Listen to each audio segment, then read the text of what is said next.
கர்த்தருடைய பரிசுத்த நாமத்துக்கு மகிமை உண்டாவதாக. இன்று நாம் தியானத்துக்கு எடுத்துக்கொள்ள இருக்கிறதான வேதவசனம் ஏசாயா எழுதின தீர்க்கதரிசியின் புஸ்தகத்தில் 59ஆம் அதிகாரம் 16ஆம் வசனம். விண்ணப்பம் பண்ணுகிறவன் இல்லை என்று கண்டு ஆச்சரியப்பட்டார். ஆமேன். சிலர் தமது குடும்பத்துக்காக, தமது சபை விசுவாசிகளுக்காக பரிந்து பேசி தேவனிடம் விண்ணப்பம் பண்ணுவார்கள். உதாரணமாக, முதல் தீர்க்கதரிசியும் முதல் நியாயாதிபதியும் முதல் ஆசாரியனாகவும் இருந்த இஸ்ரேலின் முதல் சாமுவேல் தீர்க்கதரிசி நல்ல ஊழியம் செய்து கொண்டிருந்த போது தங்களை ஆள இஸ்ரேலர்கள் ஆள ராஜா வேண்டும் என்று அவர்கள் கேட்டார்கள். ஜனங்கள் தன்னை புறக்கணித்து விட்டார்கள், தள்ளிவிட்டார்கள் என்று கர்த்தரிடத்தில் முறையிட்ட போது தேவன் சாமுவேலிடம், அவர்கள் உன்னை தள்ளவில்லை, நான் அவர்களை ஆளாதபடிக்கு அவர்கள் என்னை தள்ளிவிட்டார்கள் என்று 1 சாமுவேல் 8ஆம் அதிகாரம் 7ஆம் வசனத்தில் வாசிக்கலாம்.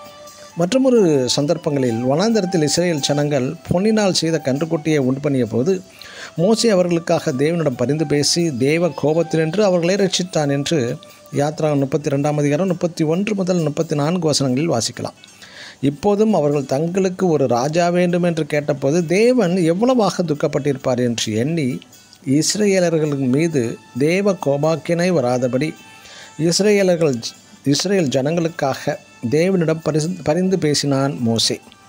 விண்ணப்பம் பண்ணுகிறவன் ஒருவனும் இல்லை என்று தேவன் ஆச்சரியப்பட்டார்.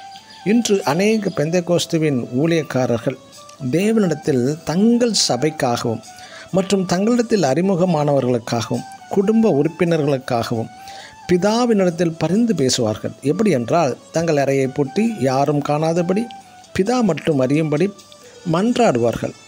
இன்று நமக்காக பரிசுத்த ஆவியானவர் பரிந்து பேசிக் கொண்டிருக்கிறார்.